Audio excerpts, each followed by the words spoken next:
Hi guys, welcome back. This is Dr. Guneet here, and today I will talk with you about thyroid gland. Okay, so before we talk about thyroid gland, let's talk about what is gland. Gland क्या होता है? Basically gland जो है एक organ होता है जो produce करता है सर्टेन सब्सटेंसेस जो वो प्रोड्यूस करता है वो हेल्प करते हैं हमारी बॉडी के नॉर्मल फंक्शनिंग में, ग्रोथ में एंड मेटाबॉलिज्म में. Now there are two types of glands which are found in the human body. First is exocrine glands and second is endocrine glands. So basic difference between exocrine and endocrine glands is that exocrine glands जो होते हैं वहाँ पे they have ducts, whereas endocrine glands जो होते हैं they are ductless glands. So exocrine glands के examples हैं sweat glands, sebaceous glands, salivary glands, lacrimal glands. Whereas endocrine glands जो हैं वो ductless होते हैं, वो जो है वो प्रोड्यूस करते हैं सर्टन हॉर्मोन्स. जो हॉर्मोन्स एंडोक्राइन ग्लैंड्स प्रोड्यूस करते हैं वो हेल्प करते हैं हमारी बॉडी के नॉर्मल फंक्शनिंग में, ग्रोथ में end of course metabolism. Thyroid gland जो है वो प्रोड्यूस करता है दो मेन हॉर्मोन्स जिसका नाम है T3 and T4. And pituitary gland जो है वो भी एक काइंड ऑफ एंडोक्राइन ग्लैंड है, वो प्रोड्यूस करता है एक हार्मोन जिसका नाम है TSH. Now let's talk about the normal anatomy. जो थायराइड ग्लैंड की नॉर्मल एनाटॉमी कहाँ होती है? सो थायराइड ग्लैंड है, it is a butterfly shape gland. It has two lobes, right lobe as well as left lobe. Right lobe और left lobe join होते हैं एक जगह पे जिस पार्ट को हम बोलते हैं isthmus.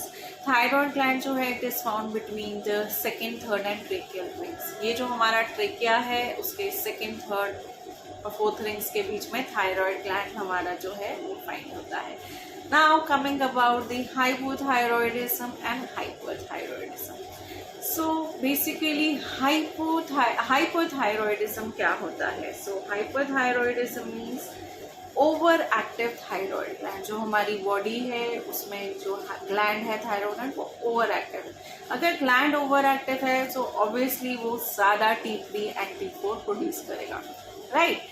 सो जब भी T3 और T4 के लेवल्स जो है हमारी बॉडी में ज़्यादा हो जाते हैं बट TSH लेवल जो है वो ड्रॉप डाउन हो जाता है, उस कंडीशन को हम बोलते हैं hyperthyroidism. Now obviously T3, T4 levels है, थायराइड ग्लैंड ओवर एक्टिव है, ओवर स्टिमुलेशन हो रहा है थायराइड ग्लैंड का. जो पिट्यूटरी जो ब्रेन है हमारा पिट्यूटरी ग्लैंड को सिंबल्स भेजता है कि TSH लेवल का दैट इज थायराइड जो स्टिमुलेशन है वो कम कर दो, जिसकी वजह से TSH लेवल है हाइपरथायरॉयडिज्म में डिक्रीज हो जाएगा. Now will talk about the different symptoms. क्या दिखता है पेशेंट्स में जिससे हम डायग्नोज कर सकते हैं कि पेशेंट हाइपरथायरॉयडिज्म. सबसे पहले we'll see the difference in CNS, central nervous systems में क्या होगा? ट्रेमर्स हो जाएंगे, tremors of hand, shaking hands नजर आएंगे पेशेंट्स को. देन ट्रेमर्स ऑफ टंग्स भी हो सकते हैं पेशेंट को. इरिटेबिलिटी हो सकती है, एक्साइटेबिलिटी हो सकती है पेशेंट्स को. ओके, देन वी हैव हमारे जो ऑक्यूलर फंक्शंस हैं वो भी जो हैं वो प्रॉपरली फंक्शन नहीं होंगे. एंड हाइपरथायरॉयडिज्म में पेशेंट को जो है स्टेयरिंग आइज भी हाइपरथायरॉयड के पेशेंट्स को हमें नजर आ सकती है. पेशेंट को जो है वो इंटॉलरेंस हो जाएगा हीट का. पेशेंट जो है ज़्यादा प्रेफर करेगा कोल्ड प्रेफर करेगा, ज़्यादा एक्सेसिव स्वेटिंग हो गई पेशेंट को. All these are central nervous system ये जो है सिम्टम्स हमें दिखेंगे. देन कार्डियोवैस्कुलर सिम्टम्स जो हैं हमें नजर आएंगे.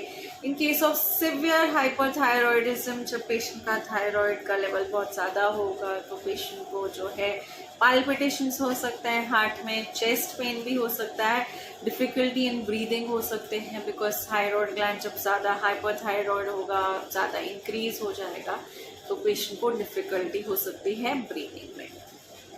Then we have gastrointestinal tract जो है उसके सिम्टम्स क्या नजर आएंगे? ऑफ कोर्स पेशेंट को है उसको लॉस ऑफ एपेटाइट हो जाएगा. पेशेंट को जो है सडन ड्रॉप डाउन होगा वेट में, वेट लॉस शुरू हो जाएगा.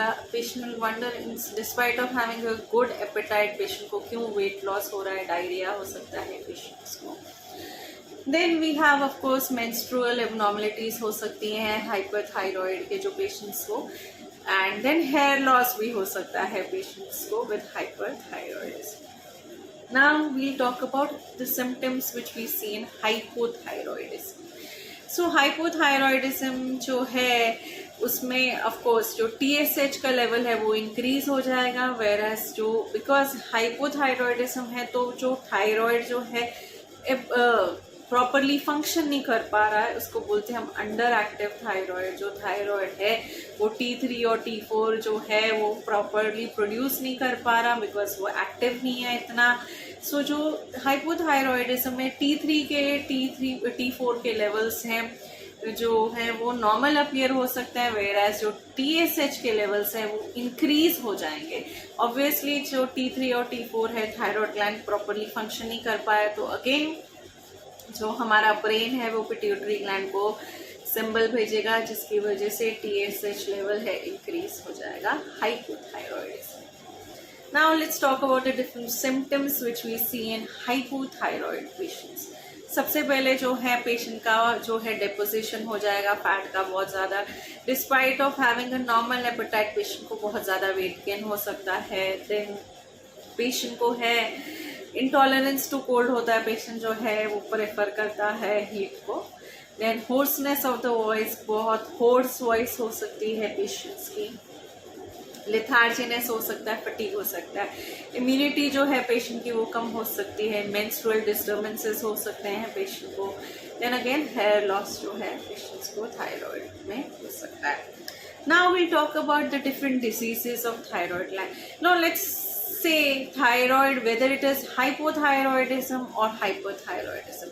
थायराइड ग्लैंड जो है वो गोइटर है, उसका प्रॉब्लम जो होता है एनलार्जमेंट ऑफ थायराइड ग्लैंड, वो हाइपोथायरॉयडिज्म में भी हो सकता है, हाइपरथायरॉयडिज्म में भी गोइटर हो सकता है पेशेंट्स को. So now we'll talk about the different diseases of thyroid gland. So basically goitre ही होता है जिसमें जो थायराइड ग्लैंड है वो इंक्रीज हो सकता है. Now we'll talk about the classification of the thyroid gland. सबसे पहले जानते हैं we have simple goitre. Simple goitre जो होता है वो प्यूबर्टी में भी हो सकता है, प्रेगनेंसी में हो सकता है. Then we can have we have colloid goiter, iodine deficiency goiter and multinodular goiter. Then we have toxic goiter जिसमें we have Graves disease, autoimmune disease होता है. Then solitary nodule हो सकता है इसमें. Then we have neoplastic goiter. नियोप्लेसिया क्या होता है? ऑफ कोर्स कैंसर हो जाता है. जब ट्यूमर हो जाता है पेशेंट को, थायराइड ग्लैंड इनलार्ज हो जाता है तो यहाँ पे ट्यूमर हो सकता है, उसको हम नियोप्लेसिक गोइटर भी बोलते हैं. नियोप्लेसिया हम बोलते हैं मेडिकल टर्म्स में. Then we have benign as well as malignant. So basic difference between the benign and the malignant tumour is benign tumour जो है वो ट्यूमर है वो फैलता नहीं है बॉडी में. मैलिग्नेंसी जो है वो पूरी बॉडी में हमारा जो इन्फेक्शन है और जो ट्यूमर है वो स्प्रेड हो जाता है and it can cause death of the patient. So benign में we have adenoma, that is follicular adenoma. Then malignancy में we have metastasis. Now we have carcinoma जो है वो डिफरेंट टाइप्स का हो सकता है. Papillary carcinoma, follicular carcinoma, anaplastic carcinoma. Then we have medullary carcinoma, malignant lymphoma. So basically जो different carcinomas जो होते हैं thyroid gland के वो benign ही होते हैं, but malignancy में we have malignant lymphoma. Then we have malignant melanoma also in the thyroid gland. Then we have thyroiditis जिसको हम बोलते हैं granulomatous thyroiditis and autoimmune thyroiditis. Then we have rare conditions of goiter, that is thyroid cyst भी हो सकता है, bacterial thyroiditis भी हो सकता है, thyroid abscess भी हो सकता है patients को. All these are different problems which are associated or different diseases of thyroid gland.